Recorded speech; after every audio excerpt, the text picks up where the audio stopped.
시대의 소망 6장. 우리가 그의 별을 보았노라. 동방의 하늘이 유난히 밝던 어느 날, 지혜자들은 밤하늘을 바라보다 특별한 빛을 발견했습니다. 그들은 하늘의 움직임에서 의미를 읽어내는 사람들이었고, 단순한 점성술사가 아니라 진리를 찾던 경건한 학자였지요. 별빛은 평소와 달랐고 설명할 수 없는 부드러운 힘이 그들의 마음을 끌었습니다. 오래전 한 별이 야곱에게서 나오며 라는 예언을 알고 있던 그들은 즉시 이 빛이 평범하지 않다는 것을 느꼈답니다. 그들은 서로 얼굴을 바라보며 조용히 고개를 끄덕였고 마음속 깊은 울림을 경험했지요. 하나님은 그들의 진실한 갈망을 보셨고 빛으로 그들을 초대하고 계셨어요. 지혜자들은 곧 떠날 준비를 했는데 이 여행은 단순한 학문적 호기심이 아니라 신앙의 응답이었어요. 그들은 긴 여정을 떠나며 별을 따라갔고 사막의 길에서도 그 빛은 사라지지 않았어요. 때로는 모래바람이 불어도 그 빛은 흐려지지 않았고 어둠 속에서도 더욱 선명하게 빛났지요. 하나님은 그들을 한 걸음 한 걸음 인도하셨고 인생의 길도 이렇게 인도하신다는 것을 보여주셨답니다. 지혜자들은 밤마다 기도하며 이 여정이 하나님께서 시작하신 것임을 확신했어요. 그들은 드디어 예루살렘에 도착했고 마음속에는 큰 기대가 가득했지요. 메시아가 오셨다면 예루살렘은 기쁨으로 가득해야 한다고 생각했어요.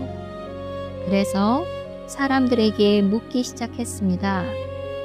유대인의 왕으로 나시니가 어디 계시냐? 그러나 놀랍게도 사람들은 무관심했고 표정에서는 아무런 기쁨도 찾아볼 수 없었어요. 예루살렘 전체가 술렁였지만 그것은 기쁨이 아니라 불안과 혼란이었죠. 지혜자들은 당황했고 왜 아무도 기뻐하지 않을까? 라는 의문이 들었어요. 특히 헤롯은 이 소식을 듣고 크게 흔들렸습니다. 그는 자신의 왕권이 위협받는다고 생각했고 얼굴 속에 두려움이 빠르게 번졌어요. 겉으로는 친절하게 말했지만 그의 마음 안에는 어둠이 가득했습니다.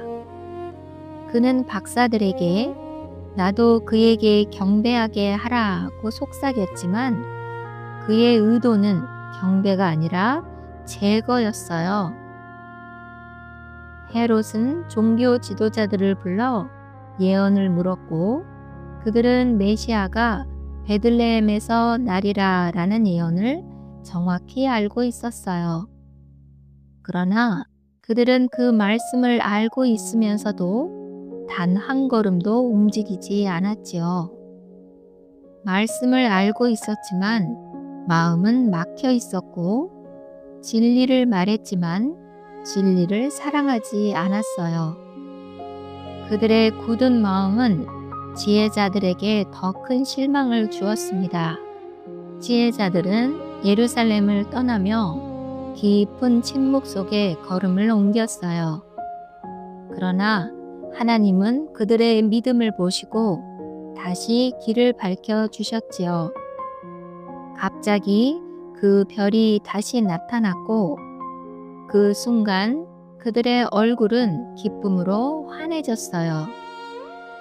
별은 그들을 베들레헴의 한 집으로 인도했고 지혜자들은 마침내 아기 예수를 만나게 되었어요.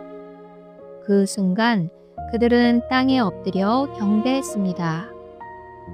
이방인들이 메시아 앞에 엎드리는 장면은 하나님이 누구라도 어디에 있더라도 그분을 찾으면 만나게 해 주신다는 선언과 같았지요. 그들은 황금을 드렸는데 이는 예수님의 왕권을 의미했어요. 유황은 그분의 신성을 상징했고 몰약은 장차 십자가에서 드러날 희생을 상징했어요. 하나님은 이 예물을 통해 예수님의 사명을 미리 보여주고 계셨답니다. 이 작은 곳에서 세상 역사의 중심이 조용히 움직이고 있었지요. 지혜자들은 메시아를 만난 기쁨과 감동 속에서 머무르고 싶었지만 하나님은 꿈을 통해 그들에게 경고하셨습니다. 헤롯에게 돌아가지 말라는 명령이었죠. 그들은 하나님의 말씀에 즉시 순종했고 다른 길로 조용히 고국으로 돌아갔습니다. 헤롯은 그들이 자신을 피했다는 사실을 알게 되었고 그 순간 그의 분노는 걷잡을 수 없이 치솟았어요. 그는 자신의 왕권을 지키기 위해 어떤 일도 서슴지 않는 사람이었지요. 왕위를 위협할 만한 존재가 나타났다는 생각만으로도 그는 불안했고 흉악해졌어요. 그래서 그는 가장 잔혹한 명령을 내렸습니다. 베들레헴과 그 주변 지역의 2살 이하의 사내 아이들을 모두 죽이라는 명령이었어요. 이 끔찍한 사건은 예언된 말씀을 다시 떠올리게 했습니다. 라마에서 슬퍼하며 크게 애곡하는 소리가 들리니 예레미야 31장 15절. 그 땅에는 어머니들의 울음이 메아리쳤고 그 누구도 그 고통을 위로할 수 없었지요. 하나님은 세상의 잔혹함 속에서도 구세주를 보호하고 계셨습니다. 천사가 요셉에게 나타나 급히 알려주었지요. 일어나 아기와 그의 어머니를 데리고 이집트로 피하라. 마태복음 2장 13절. 요셉은 지체하지 않았고 깊은 밤에 일어나 가족을 데리고 떠났습니다. 그들은 서둘러 국경을 넘었고 이집트 땅에서 하나님의 보호 아래 숨겨졌어요. 예수님은 이방 땅에서 머무르셨지만 하나님의 계획은 단 한순간도 멈추지 않았지요.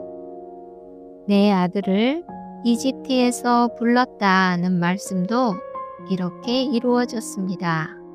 호세아 11장 1절. 그동안 헤롯은 점점 쇠약해져 갔습니다. 그의 악행은 끝이 없었고 두려움은 그의 정신을 갉아먹고 있었어요. 그는 아내와 아들들까지 죽였고 주변의 모든 사람을 의심했습니다. 그의 생애는 광기와 폭정으로 얼룩졌고 마침내 그는 고통스러운 병으로 비참하게 죽어갔어요. 헤롯이 죽자 하나님은 다시 요셉에게 천사를 보내셨어요. 일어나 아기와 어머니를 데리고 이스라엘 땅으로 돌아가라. 요셉은 다시 고향으로 돌아갈 수 있다는 소식에 마음이 놓였지요. 그들은 이집트를 떠나 이스라엘로 향했습니다. 하지만 얼마 지나지 않아 불안한 소식을 들었어요.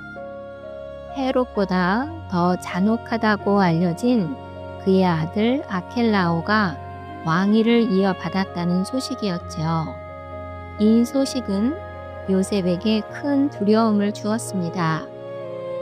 아켈라오는 성격이 난폭하고 다스림이 포악했어요. 예루살렘에서는 그가 일으킨 폭정으로 인해 소요가 발생했고요. 자기 권력에 도전한다고 느끼는 순간 그는 피비린내 나는 보국을 가했습니다. 6월절 무렵에는 성전에서만 수천 명의 유대인이 로마 군대와 아켈라오의 군사들에게 사육당하는 일이 벌어졌습니다.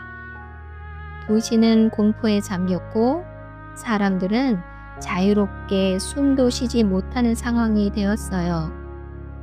이러한 상황 속에서 요셉은 다시 고민했지요.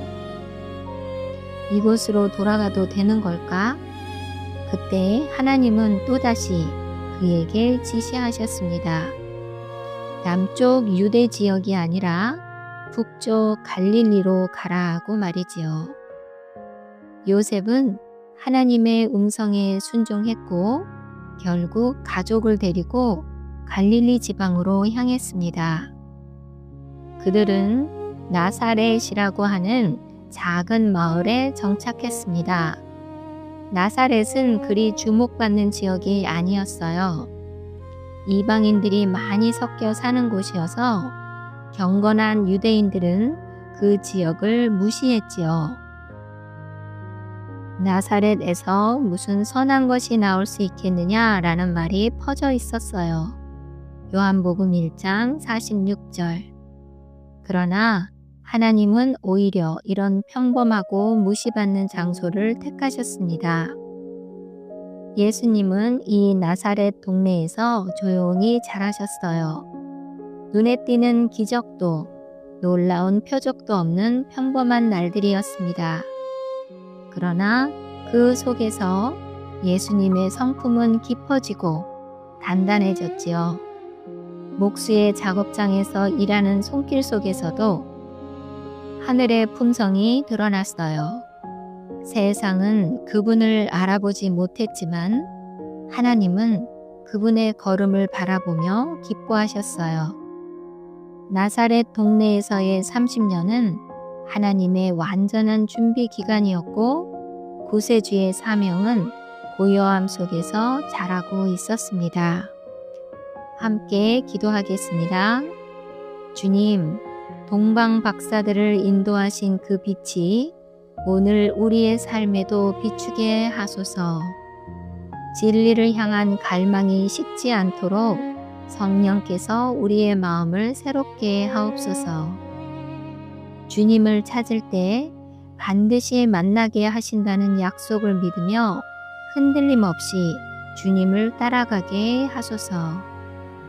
우리의 걸음을 붙잡아 주시고 어둠 속에서도 주님의 별빛으로 인도하여 주소서.